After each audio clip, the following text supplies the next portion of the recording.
Baik para upasaka upasika sekalian, saya harap Anda sudah dapat filenya ya. Sudah semua?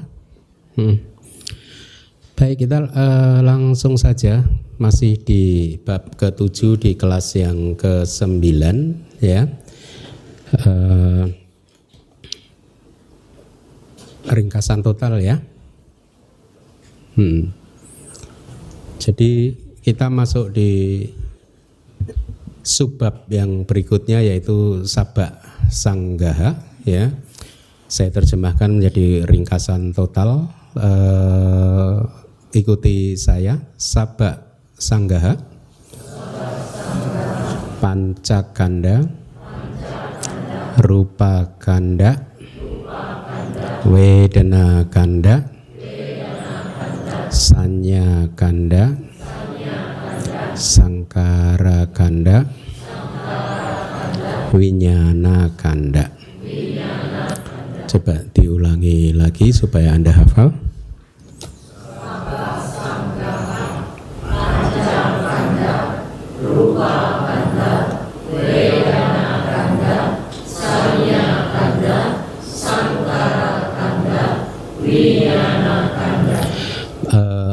Bahasa Indonesianya hafal? Apa itu? Pancakanda apa? Terus yang itu? Ya bareng-bareng yuk. Apa itu? Rupa kanda. Terus? Terus?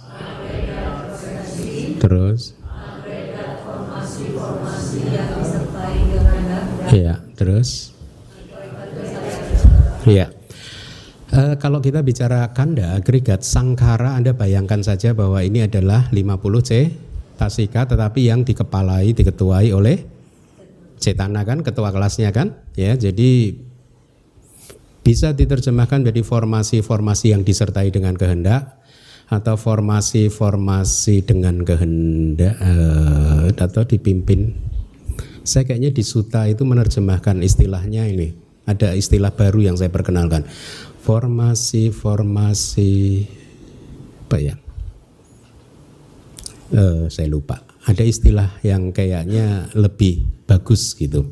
Tapi Anda pahaminya seperti itu ya, bahwa sangkara kanda ini adalah agregat formasi-formasi yang dipimpin oleh cetana ya, yang diketuai oleh kehendak. Jadi formasi-formasi yang disertai dengan kehendak. Baik, itu adalah di sub bagian yang pertama. Jadi lihat terjemahannya, mohon PIC kan. Di dalam ringkasan total 5 agregat. Agregat materi, agregat perasaan, agregat persepsi, agregat formasi-formasi mental, dan agregat kesadaran. Baik, terima kasih. Penjelasannya mari kita lihat. Agregat adalah, ini definisinya ya. Jadi berbagai macam dhamma yang mirip. Jadi maksudnya yang mirip adalah kalau kita bicara rupa kanda, agregat materi, berarti ini adalah berbagai jenis materi ya, yang dipilah-pilah dan dibedakan ke dalam masa lalu, masa depan, masa kini dan seterusnya, yang diambil bersama dalam arti sebagai tumpukan. Ini sebenarnya terjemahan bahasa Palinya ya. Tapi Anda memahaminya bahwa kanda, istilah kanda yang kita terjemahkan menjadi agregat karena saya mengikuti term bahasa Inggris ya. Sebenarnya artinya adalah bisa diartikan juga sebagai kumpulan. Satu kelompok kumpulan beberapa benda yang mirip, misalkan jeruk gitu, 11 jeruk dimasukkan dalam satu keranjang. Nah, satu keranjang itu disebut kanda gitu ya. Atau tumpukan atau massa.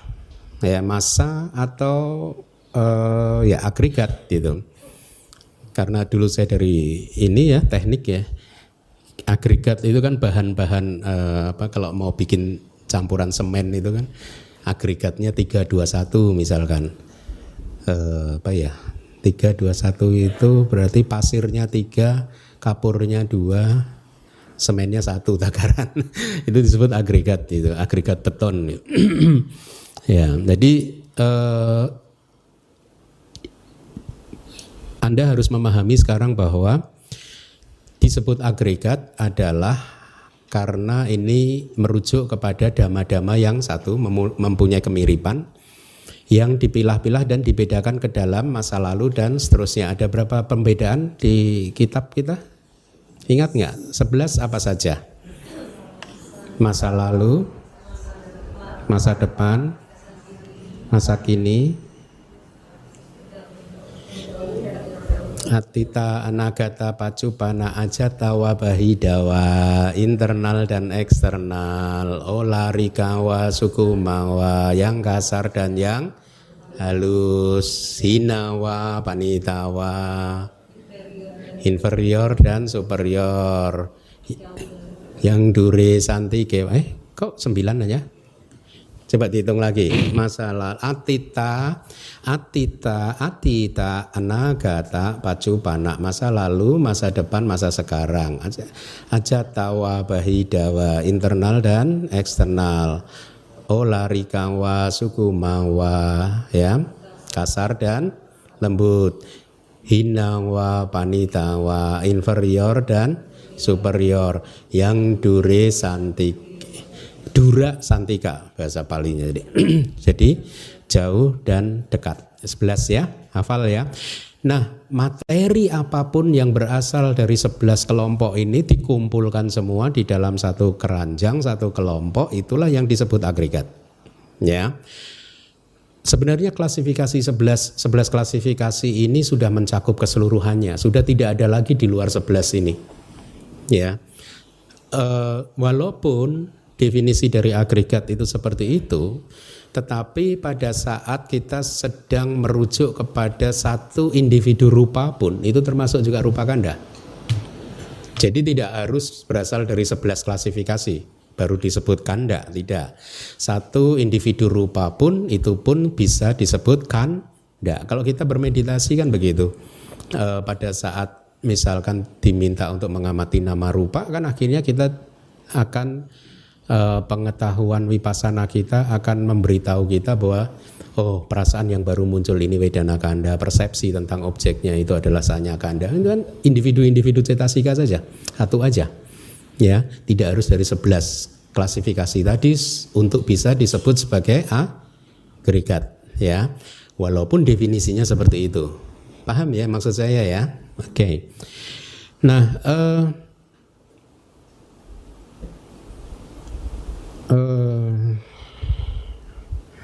iya, saya sudah meinikan dari Kamus Besar Bahasa Indonesia sebenarnya. Mungkin penting nggak penting sih, tetapi kira-kira dengan disebut sebagai agregat pun itu memenuhi syarat definisi kanda.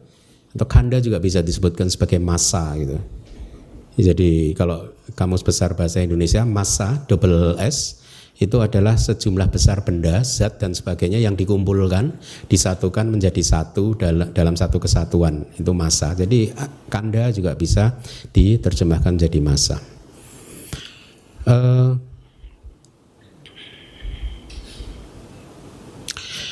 Anda juga harus memahami bahwa agregat itu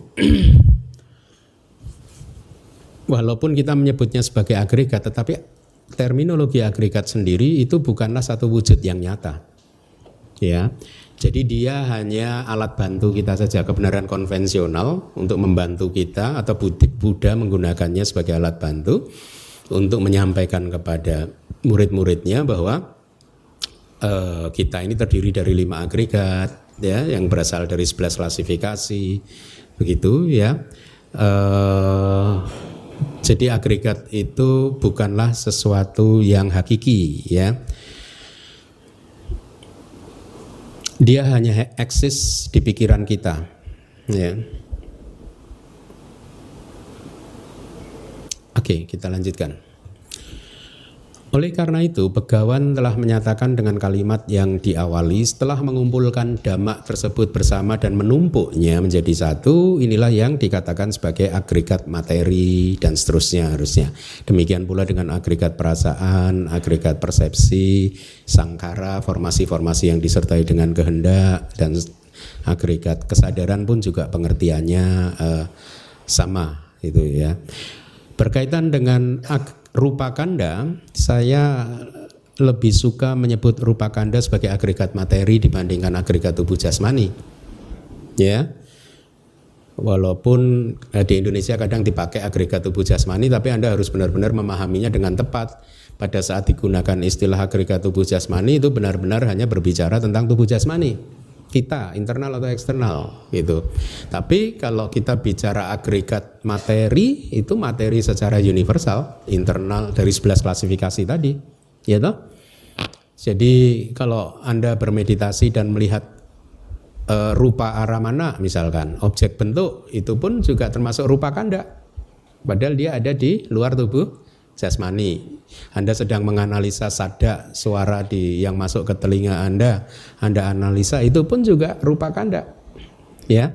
Jadi saya rasa menerjemahkan rupa kanda sebagai agregat materi lebih bagus dibandingkan diterjemahkan jadi apa? Tubuh jasmani, ya. Jadi rupa kanda, agregat materi itu tidak lain dan tidak bukan adalah 28 jenis materi atau rupa ya. Masing-masing bisa disebut sebagai rupa kanda. Sekali lagi, tidak harus menunggu sampai terpenuhinya 11 klasifikasi. Wedana kanda apa? Wedana, ya, cetasika wedana. Cetasika wedana yang dikumpulkan jadi satu yang dari 11 klasifikasi tadi, atita, anagata, pacupana, ajata, wabahidawa dan seterusnya. Paham ya? Kalau sanya kanda, cetasika persepsi, sangkara kanda, ya 50 cetasika, ya winyana kanda, berapa cita? Kalau kita bicara kanda, maka ini mencakup semua 89 atau 121 cita. Nanti upadana kanda akan beda lagi. Winyanupadana kanda akan beda lagi. Ya. Jadi untuk sementara ini kalau kita bicara winyana kanda, maka dia mencakup 89 atau 121 cita semuanya. Itu termasuk winyana kanda. Kalau upadana, winyanupadana kanda beda lagi. Dia hanya logia cita nanti akan saya jelaskan.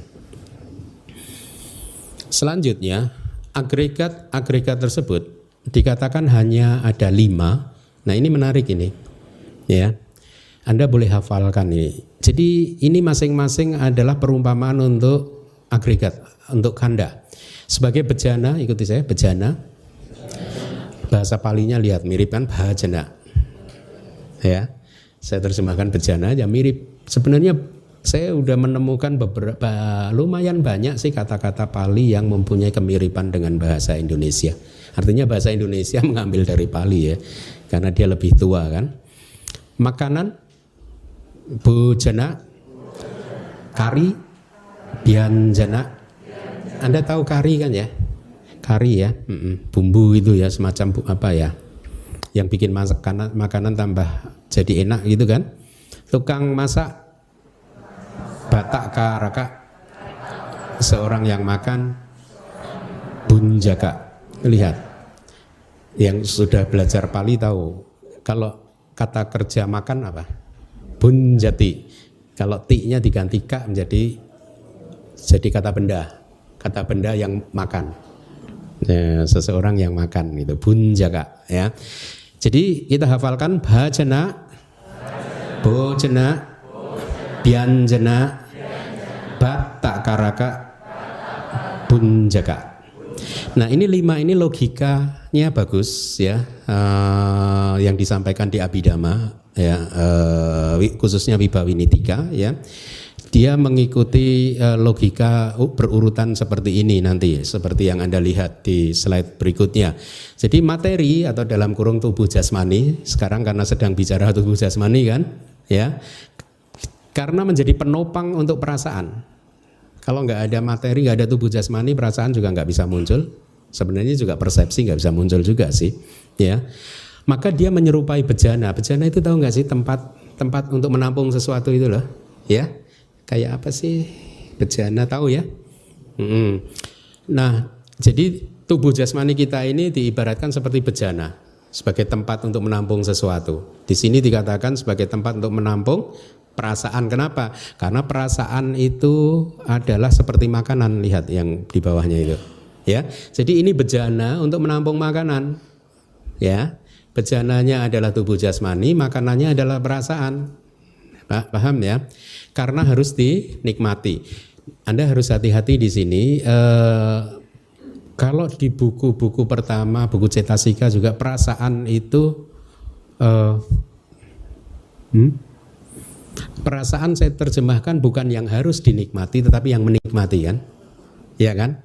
Karena itu saya mengikuti saya dulu gitu, ya. Tetapi di sini ternyata ini diterjemahkan jadi pasif, ya. Kalau saya dulu mengatakan, saya ingat persis itu Wediyati bisa diterjemahkan menjadi aktif juga. Makanya saya cenderung setuju dengan beliau, dan di buku manual Abhidhamma yang kedua saya terjemahkan jadi sesuatu yang menikmati objek. Karena memang faktanya dia adalah seperti, ingat nggak perumpamaan Vedana di bab kedua?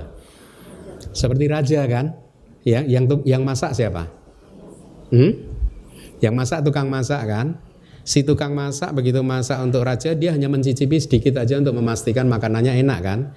Tetapi yang menikmati makanan sepenuhnya siapa? Si raja kan. Makanya saya setuju dengan Sayadaw.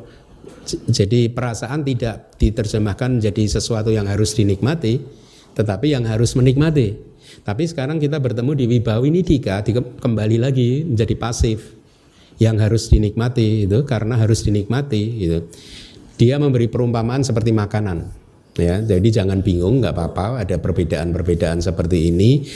Saya rasa ini hanya cara Vibhawinidika. Saya nggak tahu di kitab komentar dari Abhidhamma Pitaka apakah ada seperti ini. Sepertinya tidak. Jadi ini mungkin cara dari Vibhawinidika untuk membangun logika tentang pancakanda. Paham ya? Jadi tubuh jasmani sebagai bejana, perasaan sebagai makanannya, persepsi sebagai karinya. Paham ya? Anda itu menyukai sesuatu karena ada kari persepsi. Kalau persepsi Anda positif, apa yang Anda pikirkan, Anda lihat, Anda dengar enak kan? Ya enggak? Kalau persepsinya negatif, pahit semua ya. Meskipun objeknya sama ya. Betul enggak? Karena ini karinya nih, persepsi gitu ya. Nah, jadi makanan ini menjadi enak atau tidak enak karena perbedaan persepsi. Anda harus perkuat pemahaman yang dalam tentang ini ya, sehingga Anda tidak mudah lagi tertipu oleh persepsi. Objek yang sama, kalau persepsi Anda berubah rasanya beda. Betul ya. Jadi jangan terlalu melekat kepada persepsi juga, jangan terlalu melekat kepada objek juga ya. Kemudian berikutnya formasi kehendak. Karena pengaturan sifatnya, Anda masih ingat Cetasika Cetana itu seperti ketua kelas yang mengatur teman-teman satu kelasnya kan, untuk semua saling belajar, tugasnya masing-masing dikerjakan, dia sendiri juga melakukan tugasnya, PR-nya atau pelajarannya, ya kan? Maka di sini karena pengaturan, kualitasnya dalam konteks pengaturan, dia menyerupai tukang masak. Jadi sudah mulai paham ya. Tubuh jasmani ini seperti bejana, perasaan itu seperti makanan, persepsi seperti kari, cetana, sangkara kanda seperti tukang masak ya, yang memasaknya. Wah, ini persepsinya lagi positif nih, rasanya makanannya enak nih. Lalu melakukan karma. Bisa loba dosa moha atau aloba dosa moha, amoha, tergantung. Ya. Akhirnya berdasarkan perasaan yang muncul dibumbui oleh persepsi, karma tercipta. Seseorang melakukan karma. Ya. Nah, kesadaran karena sebagai orang yang menikmati, dia menyerupai seseorang yang makan. Jadi ini bukan orang harusnya. Karena sebagai dhamma yang menikmati itu, dia menyerupai seseorang yang makan. Jadi kalau di Vibhawini yang menikmati siapa? Kesadaran ya. Tapi sebenarnya tidak begitu tepat sih.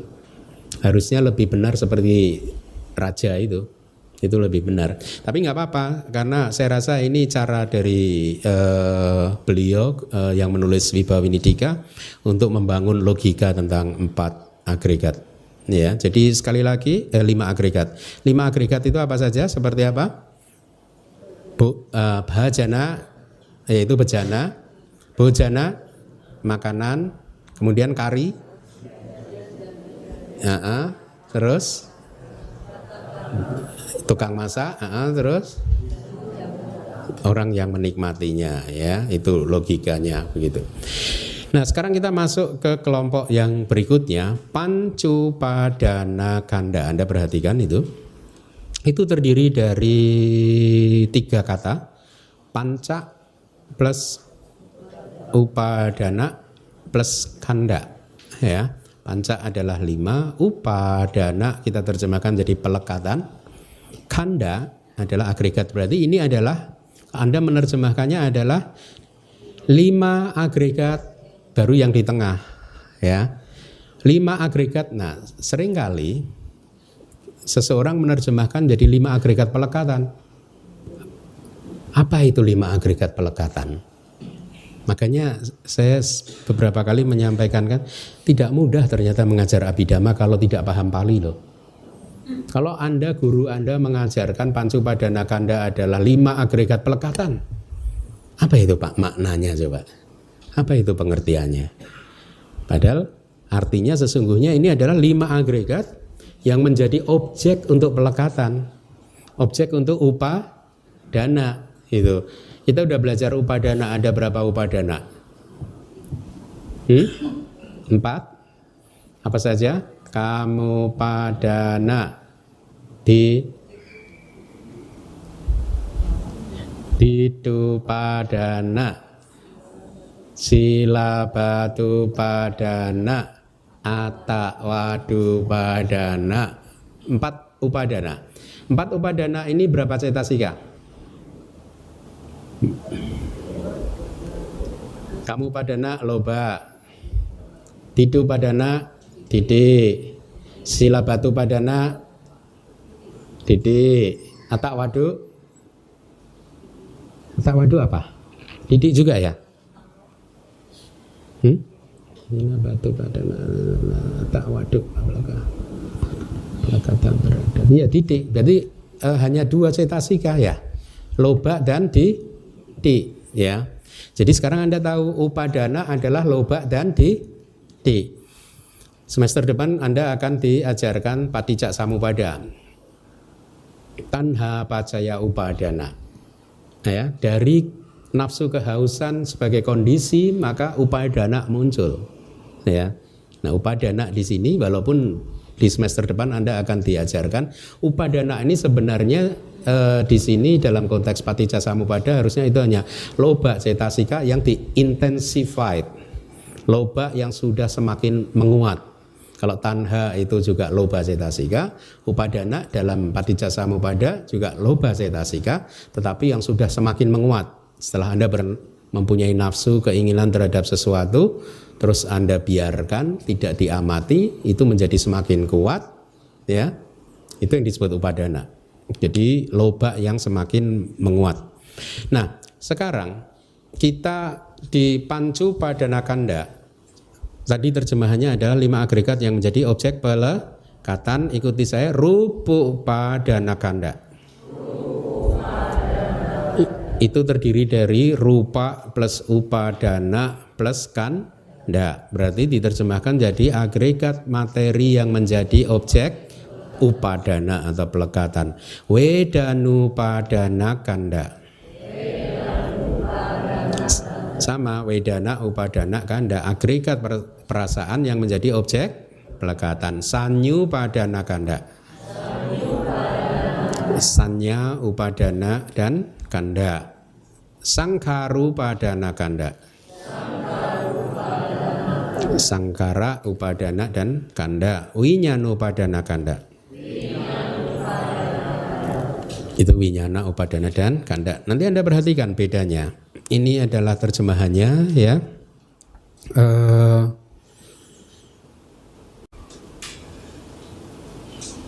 Malah katanya ada yang menerjemahkan begini, rupa padana kanda agregat materi pelekatan. Apa itu maknanya? Ya. Oke, kita lihat penjelasan dari Wibawa ini. Agregat-agregat yang menjadi objek pelekatan adalah agregat-agregat yang menjadi wilayah penjelajahan gocara. Anda sudah pernah bertemu dengan kata Pali ini kan, gocara? Gocara di 28 rupa, ya, materi objektif, kalau bahasa Inggrisnya objective field sih sebenarnya, wilayah untuk objek yang menjadi objek. Tapi sebenarnya arti dari gocara itu kayak wilayah penjelajahan. Jadi contohnya Anda tahu guna, udah ketemu nggak di bahasa Pali? Lembu ya. Jadi ya, Anda ingat gocara, guna cara. Cara itu kayak mengembara, pengembaraan lembu. Jadi tempat untuk, jadi ini kayak bahu bihi juga ini mungkin, tempat di mana lembu mengembara untuk mencari makan. Makanya saya terjemahkan jadi wilayah penjelajahan kan. Wilayah penjelajahannya apa? Siapa? Wilayah penjelajahannya, kalau kita bicara rupa, gocara rupa itu adalah wilayah penjelajahannya kesadaran. Ya kan, kesadaran mengambil dia sebagai objeknya kan. Ya, kalau di sini agregat-agregat yang menjadi objek pelekatan adalah agregat yang menjadi wilayah penjelajahannya pelekatan. Paham? Mirip logikanya dengan gocara rupa ya. Jadi di sini wilayah penjelajahan untuk upadana ya, pelekatan. Mereka yang diambil karena menjadi objek untuk pelekatan dikatakan hanya ada 5, yaitu materi, perasaan, persepsi, dan seterusnya. Oleh karena itu beliau berkata dengan kalimat yang diawali agregat materi yang menjadi objek pelekatan. Ya. Nah, jadi di sini kenapa dibedakan antara kanda dan upadana kanda? Ya. Karena Buddha bertujuan untuk meringkas semua dhamma-dhamma yang mirip, ya, tetapi dibedakan. Yang satunya adalah yang disertai dengan asawa. Asawa itu adalah noda batin, ya, ada 4 asawa kan. Yang disertai ataupun tidak disertai dengan asawa tanpa dibeda-bedakan, ya. Jadi kalau kita bicara ultimate atau realitas hakiki yang disebut agregat yang tidak dipisahkan atau dibedakan berdasarkan ini disertai asawa atau tidak, maka kita merujuk kepada kanda atau upadana kanda. Kanda yang umum kan, karena dia mencakup 89 semua kan, sama 121 cita semua tercakup dalam winyana kanda.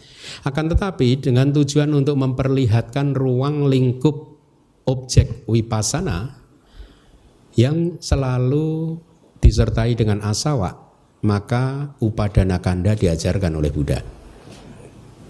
Ya, jadi paham? Ya, upadana kanda adalah objek vipassana kita.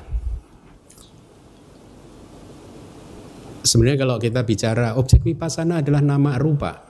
Tapi kalau nama rupa itu kita pahami sebagai pancakanda, enggak tepat juga. Kenapa? Karena lokutara cita dan cetasika yang berasosiasi dengannya tidak bisa di luar wilayahnya vipassana. Vipassana hanya mengamati objek-objek duniawi. Ya, kesadaran adi duniawi bukan menjadi objek vipassana. Termasuk juga nibbana juga bukan objek vipassana. Ya, makanya dikatakan kesadaran adi duniawi dan nibbana adalah hasil dari vipassana. Kalau vipassana Anda berhasil, maka muncul kesadaran adi duniawi yang mengambil objek nibbana. Nah, jadi itu perbedaannya, ya. Lalu kalau tadi dikatakan bahwa upadana kanda hanya berbeda di winyanopadana kanda kan, ya. Maka dengan kata lain, untuk agregat-agregat yang lain Anda juga pahami perasaan. Kalau kita bicara wedanupadana kanda, perasaan yang kayak apa? Perasaan yang muncul dengan kesadaran duniawi. Perasaan yang muncul di kesadaran adi duniawi tidak bisa disebut sebagai Vedanupadana kanda. Paham? Demikian pula dengan persepsi. Persepsi yang muncul di kesadaran adi duniawi bukan Sanyupadana kanda. Demikian pula dengan sangkara. Sangkara yang muncul di kesadaran adi duniawi bukan upadana kanda. Itu ya. Nah, tapi bagaimana dengan materi lalu? Materi bisa dibedakan antara upadana dan kanda biasa atau tidak?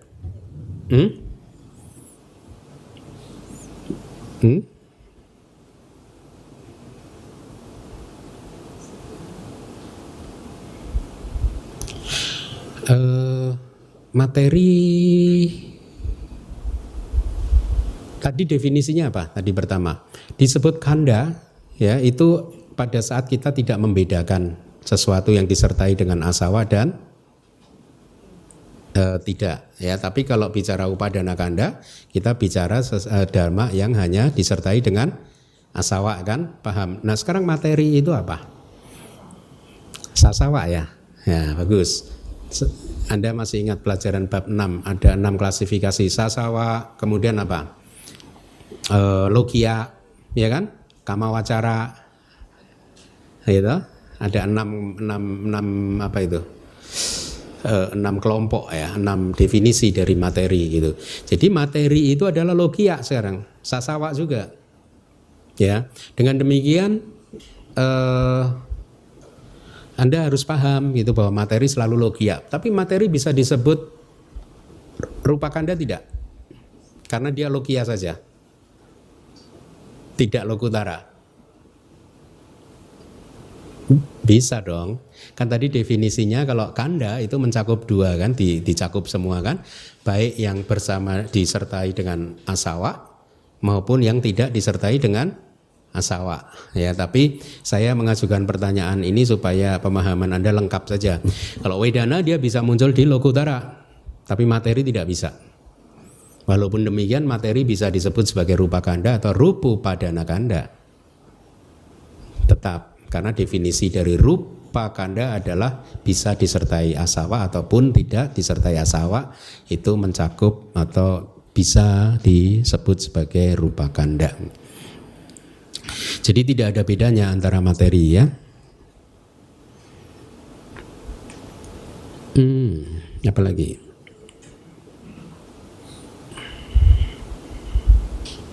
Oke, kita lanjutkan. Kita masuk ke klasifikasi yang berikutnya, 2 dasa yatanani. Ikuti saya. Terdiri dari 2 kata, itu 2 dasa plus ayatana. Tapi ini ayatanani berarti plural, jamak. 2 dasa adalah 12. Ayatana saya terjemahkan menjadi landasan indriawi. Ini pun juga mengikuti biku bodi saya. Ya, karena biar nanti tidak terlalu ini, saya kalau menerjemahkan sesuatu yang agak ini saya merujuknya ke biku bodi. Jadi 2 dasa ayatanani adalah 12 ayatana. Ayatana adalah landasan indriawi. Anda harus membedakannya dengan waduk. Kalau waduk kita terjemahkan hanya landasan, ayatana landasan indriawi. Maknanya apa nanti kita jelaskan. Yang pertama adalah cakka ayatana, sota ayatana, gana ayatana, jiwa ayatana, kaya ayatana. Anda paham ya maknanya, ya. Jadi landasan indriawi mata, landasan indriawi atau landasan indriawi yang dinamakan mata dan seterusnya. Anda perhatikan urut-urutannya. Berarti dari panca indera terlebih dahulu, kemudian yang ke-6 dulu mana ayatana. Setelah itu baru objeknya. Ya, rupa ayatana, sadda ayatana, ganda ayatana, rasa ayatana, potaba ayatana, dhamma ayatana. Jadi Anda perhatikan 12 ayatana atau landasan indriawi ini cara menghafalnya begitu. Jadi dari internalnya dulu, baru kemudian kalau disebut eksternal dhamma ayatana bisa internal juga. Dari landasan apa. Jadi landasan indriawi dan objek-objeknya. Ya, jadi Anda mudah cakayatana setelah pancakanda berarti mana yatana kan, terus objeknya rupa yatana, sada yatana, ganda yatana, rasa yatana, kaya potraba yatana, kemudian baru dhamma ayatana. Ini terjemahannya 12 landasan indriawi. Saya terjemahkan cakayatana menjadi landasan indriawi yang dinamakan mata, landasan indriawi yang dinamakan telinga, dan seterusnya sampai tubuh tidak kesulitan. Anda sudah sering mendengar. Yang berikutnya landasan indriawi yang dinamakan batin. Jadi mana yatana saya terjemahkan di sini sebagai manaknya itu batin. Ya, landasan indriawi yang dinamakan batin, kemudian objek-objeknya. Landasan indriawi yang dinamakan objek bentuk, landasan indriawi yang dinamakan suara, kemudian ganda, rasa, objek sentuhan, dan objek mental. Dhamma ayatana adalah dhamma di sini adalah objek mental, objek batin. Ya, mari kita lihat penjelasannya. Disebut sebagai landasan indriawi ayatana karena kesadaran dan faktor-faktor mental yang mengambil objek dari berbagai pintu berjuang di sini. Artinya kesadaran dan faktor mental kalau mau melihat objek bentuk dia berjuang di caka ayatana. Ya, cakupasada, ya, membentur dengan objeknya di sini, terjadi benturannya di situ juga, dan berusaha melakukan berbagai macam fungsinya juga di situ juga. Paham ya? Itu definisi yang pertama.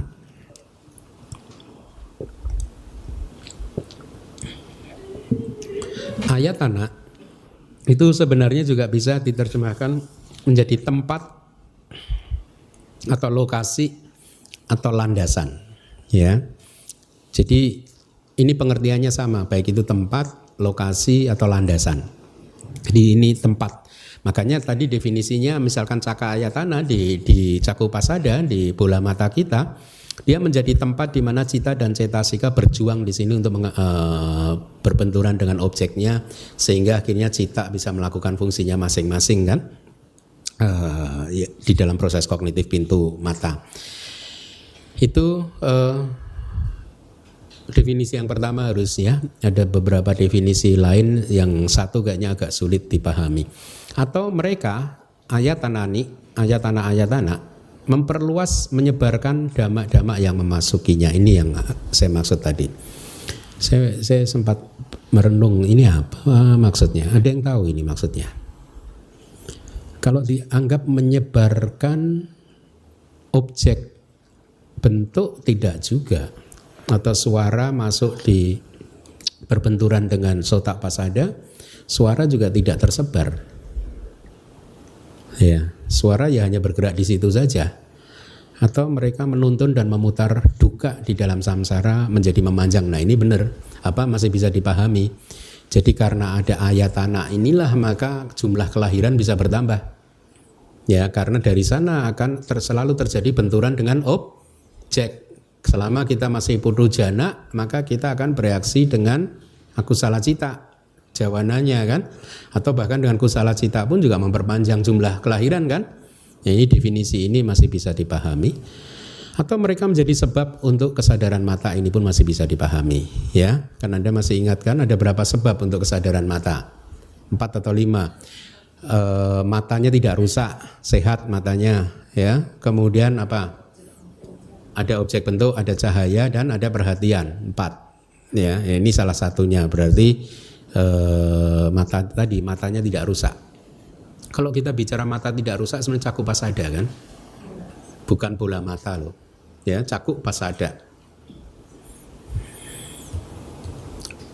Lebih jauh lagi, tempat tinggal, tempat produksi, tempat pertemuan, dan tempat kelahiran dikatakan sebagai landasan atau ayatana.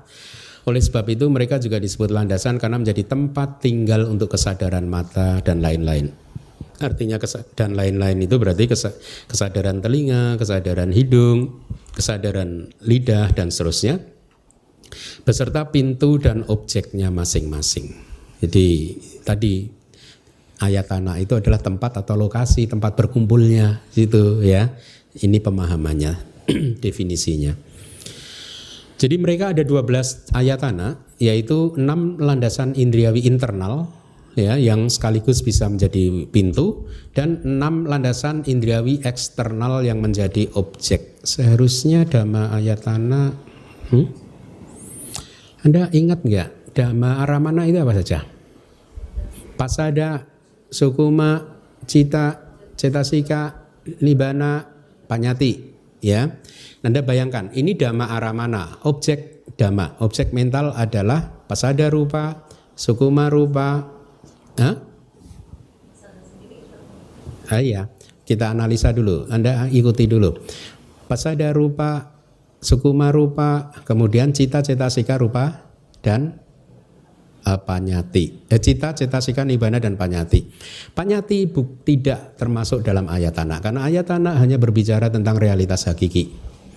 Ya, jadi panyati kita exclude dulu, kita singkirkan dulu. Berarti masih ada 5 nih, pasada, sukuma, dan seterusnya. Ya, pasada sudah diambil oleh cakayatana, sotayatana, dan seterusnya kan. Berarti tinggalkan. Sukuma rupa itu ada berapa? 16 itu apa saja? Kecuali pasada rupa dan gocara rupa kan? Ya. 28 dikurangi itu sisanya ada 16, itulah yang disebut sukuma rupa. Sukuma rupa kepake enggak di ayatana yang lain? Tidak kepake, belum kan? Kalau sota pasada kan sudah kepake. Berarti sukuma rupa ini juga masuk dhamma ayatana. 1. Kemudian cita, cetasika masuk enggak? Cita masuk enggak cita? Cita sudah masuk tadi di ayatana ya.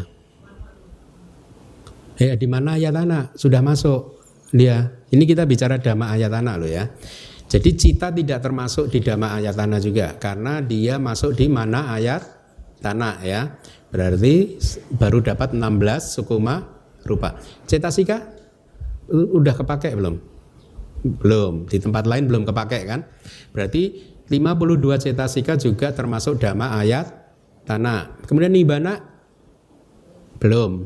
Ya, berarti nibbana juga masuk dalam dhamma ayatana. Ada berapa berarti? 16, 52, dan 1. Harusnya 69.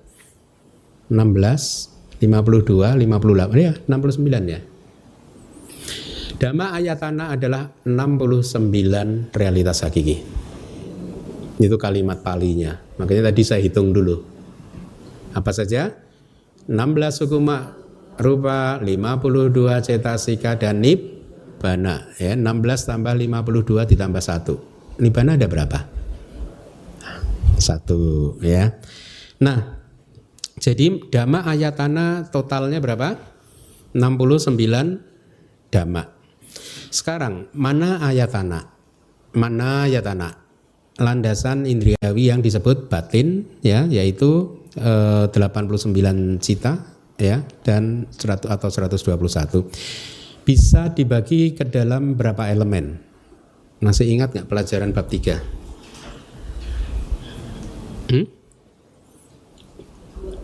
Elemen cita ya, cita dulu. Cita dibagi ke dalam berapa elemen? 7 kan? Masih ingat nggak di bab ketiga itu ya? Apa saja? Masa belum? Masa belum sih? 5 elemen kesadaran panca indera, 5. Bab ketiga. Mano dhatu dan mano winyana dhatu. 7 kan? Ingat nggak?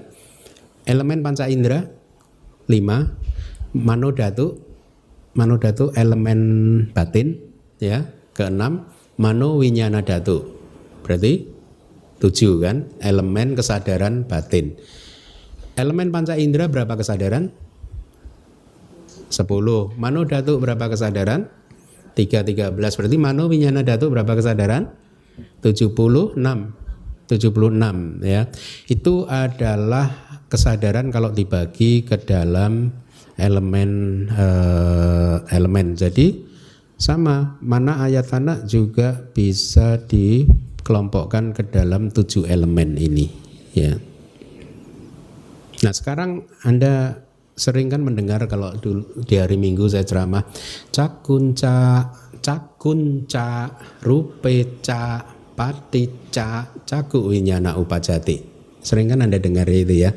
Cakunca berarti cakungca, mata dan rupeca, objek-objek bentuk, dan patica, bergantung, bersandar, bergantung. Caku winyana upajati, caku winyana muncul.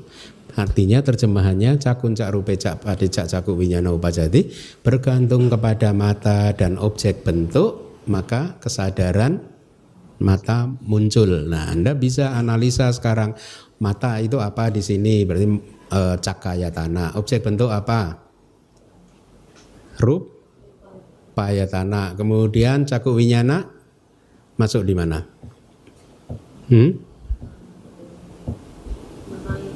Manayatana, ya. Begitu analisanya.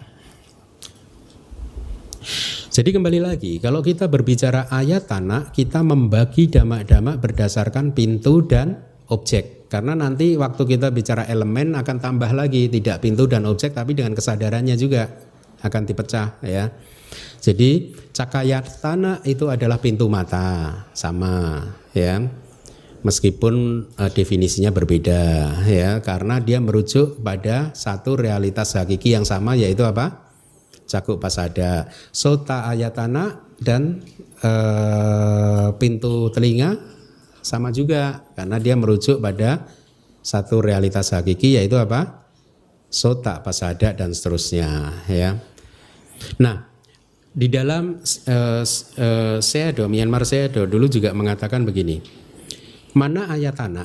Kan begini, logikanya begini. Ayatana itu adalah satu dhamma-dhamma yang dipisahkan jadi dua kan. Tadi apa? Pintu dan objek. Ya, berarti cakayatana adalah pintunya, rupayatana adalah objeknya kan, berpasangan terus kan. Sotayatana dan seterusnya. Nah, sekarang pertanyaannya, begitu manayatana? Manayatana itu pintu kan? Pintu batin kan? Nah, pintu batin itu apa? Nah, selama ini kita mendengar pintu batin bawangga kan? Faktor kehidupan kan? Sayadaw bilang kalau kita berbicara tentang mana ayatana itu disebut sebagai pintu batin dalam pengertian begini, ya. Jadi di sini batin itu adalah semua cita tadi, ya. Beliau menjelaskannya begini. Karena cita ini kan muncul di dalam satu proses kognitif yang tersambung seperti yang sudah Anda pelajari di bab keempat kan. Cita berikutnya contohnya, kalau caku dwarawiti muncul, kalau objeknya sangat besar misalkan, nanti nada. Kalau bawangga yang pasti nada, tita bawangga calana, bawangga upaceda, apa bahasa Indonesianya? Penghentian ya. Penghentian bawangganya belum lenyap, maka pancadwara wajana cita belum bisa muncul. Sama juga, kalau pancadwara wajana cita ini belum lenyap, maka caku winyana belum bisa muncul.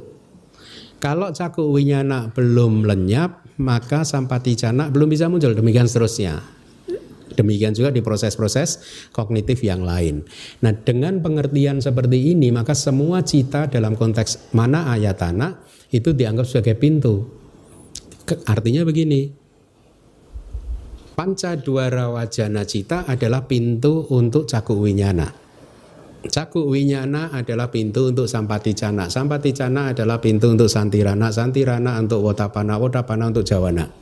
Jawana 1 untuk jawana 2. Jawana 2 untuk jawana 3 dan seterusnya sampai tadaramana dan masuk bawangga lagi. Jadi dalam konteks mana ayatana, semua cita adalah pintu batin.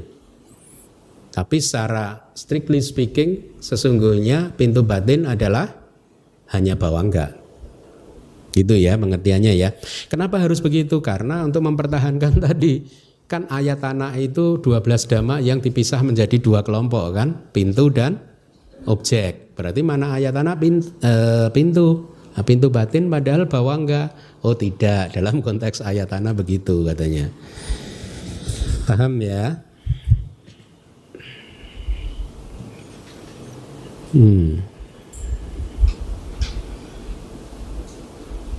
Oke, selanjutnya. Landasan indriawi yang dinamakan mata adalah mata itu sendiri yang juga merupakan landasan indriawi, itu definisinya. Kalau kita bicara mata di sini bukan bola mata, tapi sekali lagi apa? Caku pasada, ya. Ya, yang berikutnya adalah adha rasa datuyo. Adha rasa itu 18, datu yo itu berarti dia adalah elemen-elemen plural kan. Berarti ini adalah 18 elemen. Kalau tadi 12 ayatana. Nanti Anda kalau belajar Dhamma Sanggani, kalau kita sempat nanti, Anda akan diajarkan bagaimana menganalisa dhamma dan kemudian dikelompokkan dhamma-dhamma itu ke 4 klasifikasi. Khanda, ayatana, datu, saca. Agregat, ayatana, elemen, dan kebenaran. 4 kebenaran mulia. Ya, ketika Anda belajar itu nanti pemahaman Anda akan makin dalam lagi gitu. Sekarang kita akan mempelajari 18 elemen. Ikuti saya, caku, datu. Anda perhatikan sama juga panca indera sampai ke caku, sota, gana, jiwa, kaya kan. Setelah itu objeknya rupa, sada, ganda, rasa, podaba. Ya, baru yang terakhir yang di batin. Kesadarannya dulu. Berarti tadi apa? Yang pertama elemen matanya dulu, kemudian objeknya 555 kan? Sekarang kesadarannya. Caku winyana datu, sota winyana datu, gana winyana datu, jiwa winyana datu, kaya winyana datu. Berhenti dulu 15 supaya Anda mudah untuk menghafalnya. Ya, mari kita ini lagi. Dari pertama tadi apa?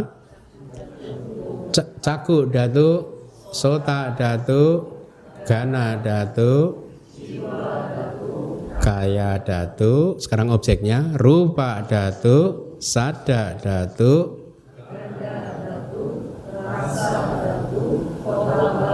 sekarang kesadarannya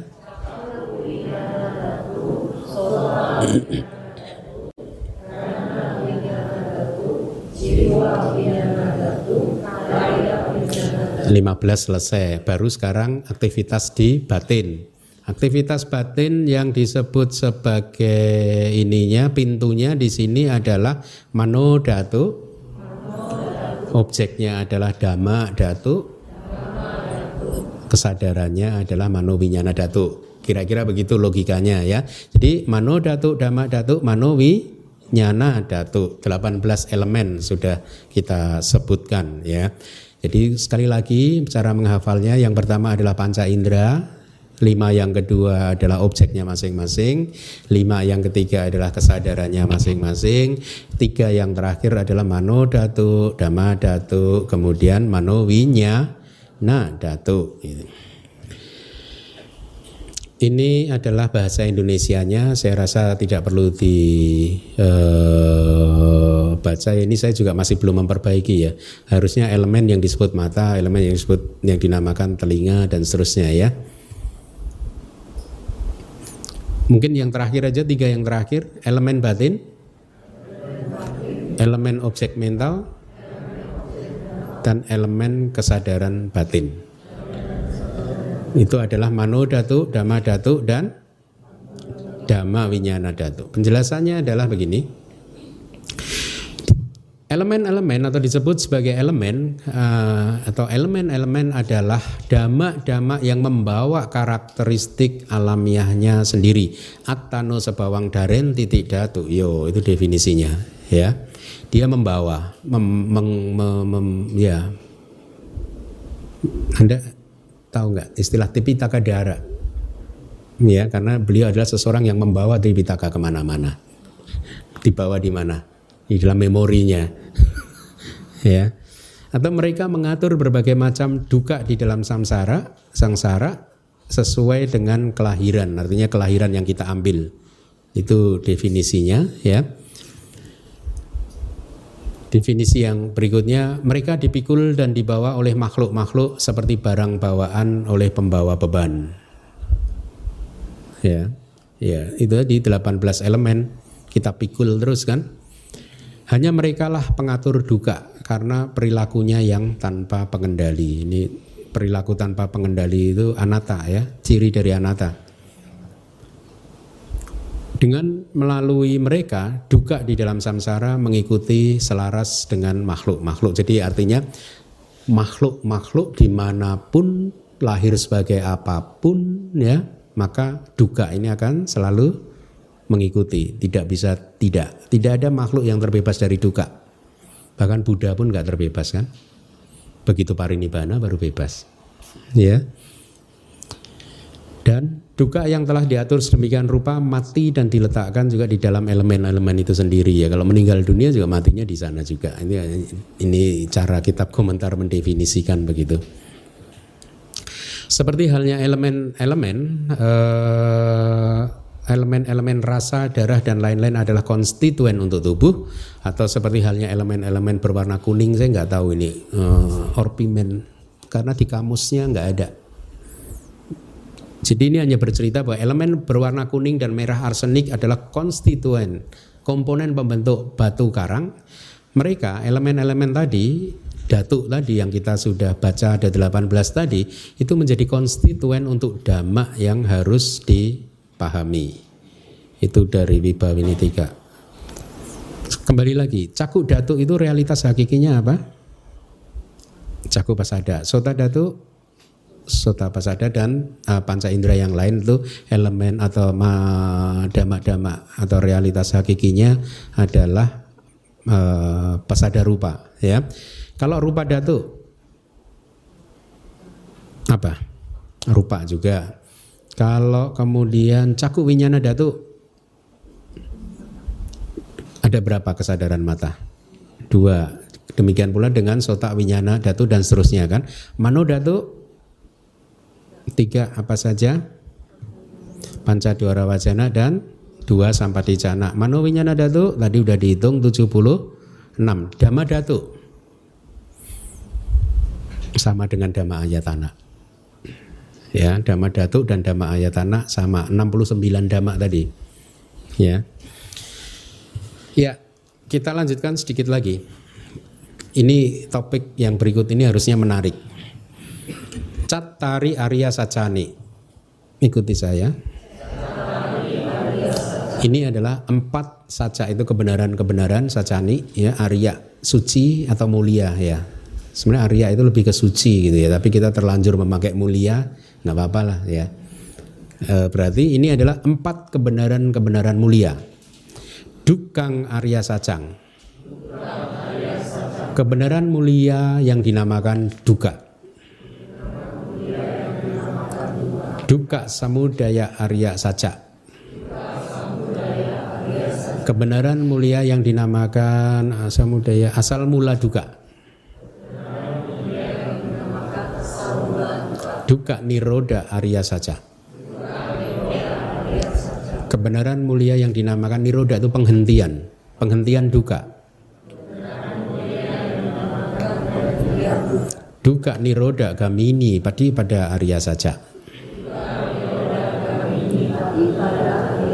Anda menerjemahkannya dari belakang. Arya Saca, kebenaran mulia yang dinamakan jalan atau praktek jalan ya. Gamini, gacati. Nah, ada dengar kan? Nah, ini berasal dari akar kata yang sama harusnya. Berarti jalan yang berjalan menuju ke penghentian dukkha, itu caranya. Ya, di slide berikutnya udah saya berikan ya, kita skip aja, kita lihat sedikit lagi. Kebenaran-kebenaran mulia definisinya disebut mulia atau suci sebenarnya karena kebenaran-kebenaran tersebut membuat makhluk menjadi mulia atau suci ya, itu definisinya. Disebut kebenaran karena sifatnya benar dan nyata ya. Kita udah belajar di bab pertama dulu ada 2 jenis kebenaran ya, konvensional dan hakiki ya. Saya udah jelaskan kan waktu itu bahwa kalau kita bicara kebenaran menurut agama Buddha tidak harus merujuk kepada sesuatu yang agung, yang mulia gitu kan. Karena loba pun itu juga kebenaran. Ya toh? kan bukan hal yang baik kan, itu dhamma akusala dhamma kan, tapi itu pun juga kebenaran. Jadi artinya definisi kebenaran adalah sesuatu yang benar, entah itu baik buruk, itu disebut sebagai kebenaran. Itu pelajaran bab 1 ya. Tapi makanya di sini kayak kebenaran mulia yang kedua misalkan, asal mula duka itu apa? Kebenaran mulia kedua, tanha kan? Ya, tanha itu kan akusala cetasika toh, loba cetasika, itu pun disebut kebenaran. Ya. Jadi berbeda kalau mungkin tradisi lain mengatakan kebenaran hanya mencakup sesuatu yang baik, tapi di dalam ajaran Buddha tidak harus mencakup pada sesuatu yang baik, karena yang tidak baik pun selama itu benar dan nyata, maka dia disebut sebagai kebenaran. Nah, 4 kebenaran mulia ini adalah inti sari ajaran Buddha. Kalau Anda perhatikan ya, Biku Bodhi menulis artikel yang bagus sekali yang saya baca waktu saya masih mahasiswa di Myanmar, yang menghubungkan 4 kebenaran mulia dan jalan mulia berunsur 8. Kalau Anda perhatikan, kebenaran mulia yang keempat itu adalah jalan mulia berunsur 8 ya. Kemudian faktor jalan yang pertama yaitu pandangan benar yang pertama. Pandangan benar itu yang adi duniawi adalah penembusan 4 kebenaran mulia. Ya, jadi Biku Bodhi di dalam artikelnya itu bagus. Itu interlock gitu dia bilang gitu, antara 4 kebenaran dan jalan mulia berunsur 8. Saya rasa mungkin artikelnya ada di online, mungkin internet mungkin, tentang jalan mulia berunsur 8 kayaknya. Judulnya The Eightfold Noble Path gitu kayaknya. Jadi sekali lagi 4 kebenaran mulia adalah intisari dari ajaran Buddha yang beliau temukan pada malam penerangan sempurna ya. Beliau tidak merumuskan loh. Beliau menemukan. Ya, sebenarnya ini dari dulu sudah ada, cuman tenggelam kemudian diangkat lagi oleh Pangeran Siddhartha, oleh Buddha Gautama. Jadi 4 kebenaran mulia ini menggambarkan problem yang ada di sangsara dan juga solusinya. Ya, kalau Anda perhatikan ada problem, ada sebab, ada solusi. Masalah apa? Duka. Sebab dari duka apa? Tanha kan. Solusinya apa? Jalan mulia berunsur 8. Kalau udah sembuh, kebenaran mulia yang ketiga. Itu kira-kira ya.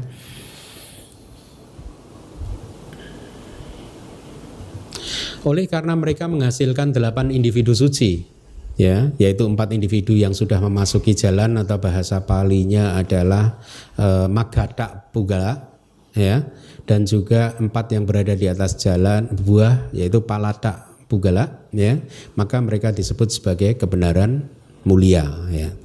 Dengan kata lain, kalau Anda ingin menjadi orang suci, Anda harus menembus 4 kebenaran mulia ini, ya. Makanya didefinisikan seperti itu tadi ya, siapapun yang ingin jadi orang suci dia harus menembus 4 kebenaran mulia ini. Artinya menembus itu benar-benar merealisasi gitu ya, dia melihat sendiri bahwa hidup ini duka, sebabnya adalah tanha, dan dia begitu sudah mengembangkan jalan mulia berunsur 8, maka cepat kalau dia meditasinya berhasil, dia merealisasi kebenaran mulia yang ketiga. Ya, jadi disebut kebenaran mulia karena setiap orang suci dia syaratnya menembus ini, merealisasi ini. Ya, kalau Anda belum merealisasi ini, maka Anda bukan orang suci. Yang harus ditembus 4, nggak ada diskon.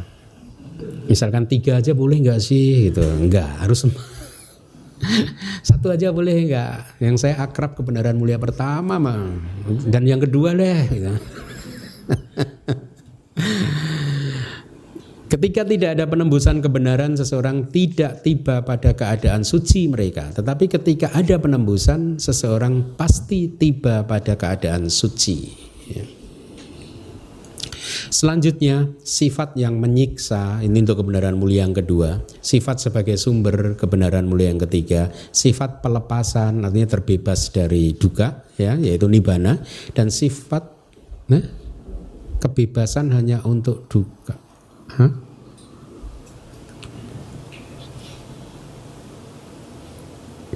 Sifat kebebasan hanya untuk itu yang berikutnya itu duka asal mula, penghentian dan jalan itu sendiri. Berarti jalan adalah ciri kebebasan ya. gitu. Ya, begitulah Wibawini. Sifat yang menyiksa dan lain-lain, bukan sifat yang tidak menyiksa dan lain-lain, hanya untuk duka. Ini definisi duka, yaitu sifat yang menyiksa.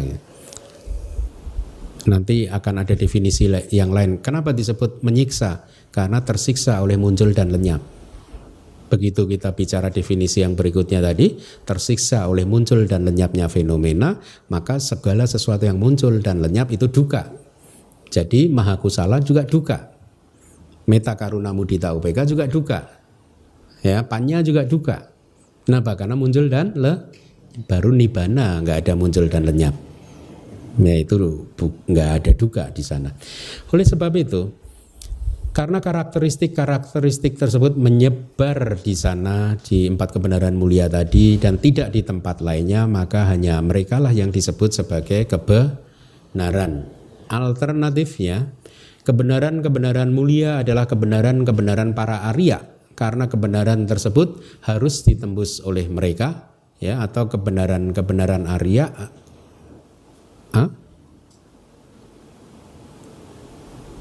Jadi kebenaran mulia adalah kebenaran para Arya karena itu merekalah yang menembusnya, ya, atau ditembus oleh sama Sambuddha, ya. Gimana ini?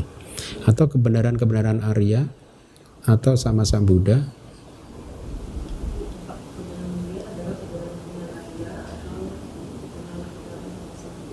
Oh ya, Aryanang wasacani tehi mati wijata pada Arya Sambuddha. Ya.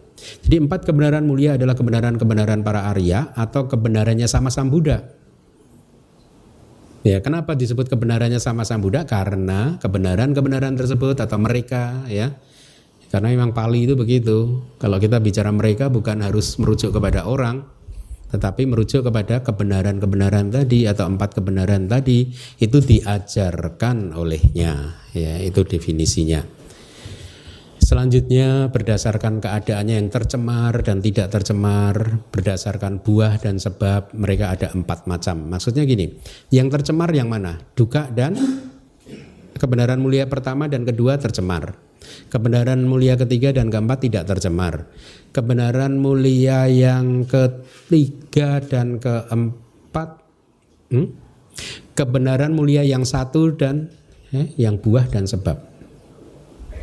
Kebenaran mulia yang pertama dan kebenaran mulia yang ketiga adalah buah. Ya. Kebenaran mulia kedua dan kebenaran mulia keempat adalah sebab. Ya. Oleh karena itu beliau telah mengatakan kalimat yang diawali dengan 4 kebenaran mulia. Ya, jadi saya rasa kita cukupkan sampai di sini, ya. Ini yang terakhir ini menarik, Anda harus pahami, ya. Jadi kebenaran mulia pertama dan kedua itu tercemar, artinya aku salah. Ya tercemar, ya sifatnya tercemar gitu. Yang 3 dan 4 murni, kemudian 1 dan 3 adalah buah, 2 dan 4 adalah sebab. Baik, terima kasih.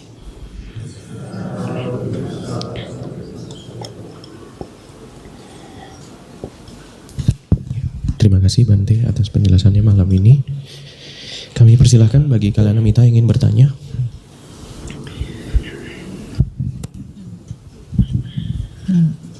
Bante, sebenarnya kan kalau kita udah belajar sampai sekarang kan Cakupasada itu bisa jadi duara, bisa jadi watu, bisa jadi ayatana.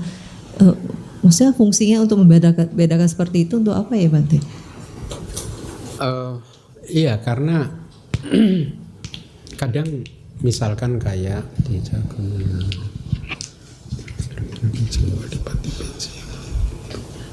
jadi begini, kalau Anda nanti membuka, sebenarnya di buku-buku manual pun sudah mulai juga, kalau Anda perhatikan, ya, sudah mulai juga. Misalkan dulu di buku manual yang pertama itu, kalau di Dhammasanggani itu jarang menyebut individu, nama individu cita. Dia akan menyebut misalkan ini adalah Manowinyana Dhatu, misalkan begitu, Ya, nah kalau kita nggak belajar yang seperti ini tadi, kita nggak tahu nih Mano Winyana Dhatu yang mana nih. Seingat saya di buku manual pertama, kedua itu saya masukkan yang Dhammasanggani begitu. Kalau saya tidak salah, bahkan saya beri footnote yang disebut misalkan Mano Winyana Dhatu di sini adalah ini gitu. Karena pola penyampaian dhamma di Abhidhamma Sanggaha dan di Abhidhamma Pitaka kadang sedikit berbeda, tapi merujuk pada hal yang sama. Kembali lagi, kita harus ingat bahwa Abhidhamma Sanggaha hanyalah ringkasan. Makanya beliau menggunakan istilah-istilah yang concise gitu. Meskipun saya pernah ditanya oleh salah satu bante dari luar negeri, di mana nama-nama 89 cita itu ada di Abhidhamma Pitaka? Ada sebenarnya di Dhammasanggani dan di kitab komentarnya ada nama-nama cita itu, tetapi dia berserakan ke sana sini gitu, di sana sini, tidak seperti Abhidhamma Sanggaha ini kan sudah dikumpulkan, jadi kita mudah untuk mempelajari. Makanya hebatnya Acarya Anuruddha itu, beliau mengumpulkan dari semua kitab itu ternyata cita ada 89 saja gitu, dan 121 gitu. Nah jadi begitu, karena kadang kita di kitab-kitab Abhidhamma Pitaka maupun kitab komentarnya kita akan bertemu istilah-istilah yang seperti itu tadi. Misalkan Dhamma Dhatu. Dhamma Dhatu itu sering muncul di kitab komentar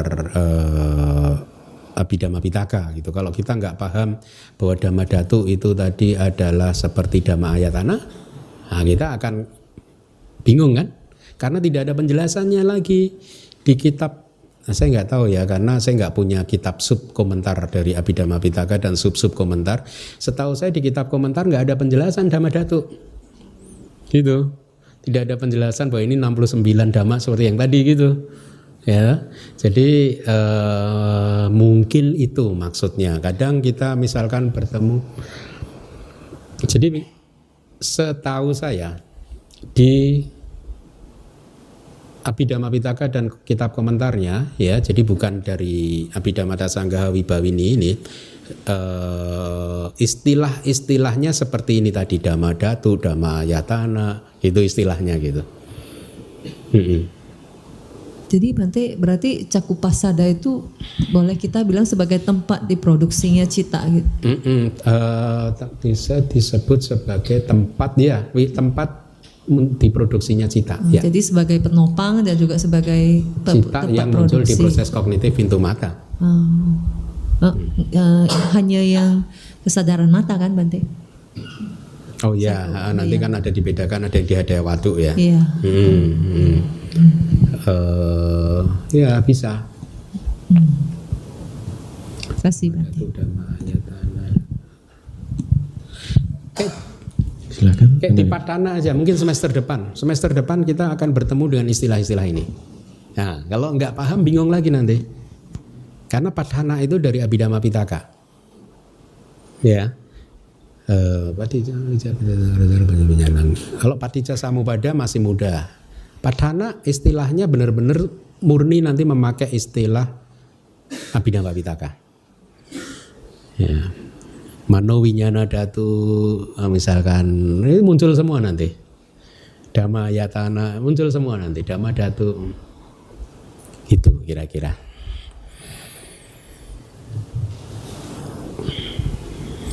Ya, oke. Kalau sudah kita tutup. Saya baru periksa slide yang tersisa. Ya, satu kelas lagi selesai. Ya, selesai bab 7, 1 tahun lagi selesai. Tercerap bebas saya dari duka. Bab. Oh, proses materi ya. Oke. Iya.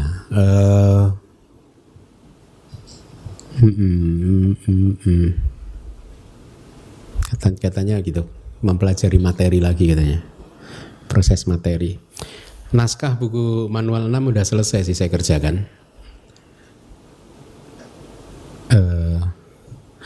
Ya kalau kita bicara buku itu banyak tugasnya ya, pengen terjemahinnya banyak gitu, tapi waktu dan tenaganya nggak cukup ya. Kayak misalkan bukunya Lady Sayadaw itu saya pengen menerjemahkan. Yang apa? Paramata Dipani itu.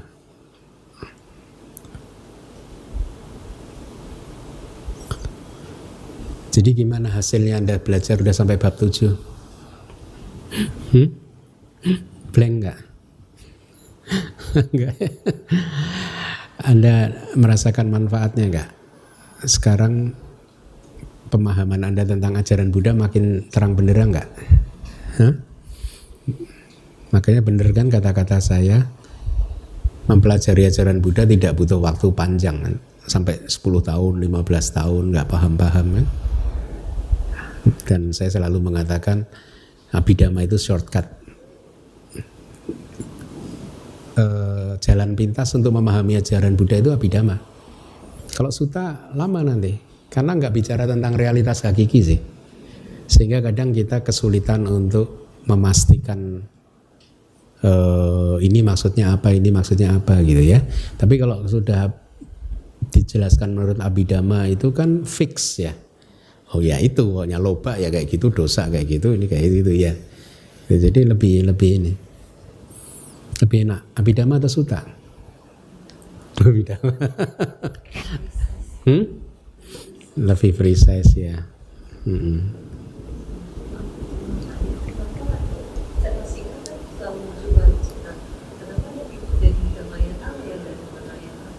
Enggak apa? Oh ya enggak, mana ayatana hanya cita saja. Dipisahkan. Mana ayatana hanya cita saja. Iya sama kan, kalau Anda mengelompokkan ke Winyana Kanda kan nggak masuk cetasikanya. Ya toh? Karena ini harus dikelompok-kelompokkan, jadi dipisah antara cita dan cetasikanya. Oke, kita tutup yuk.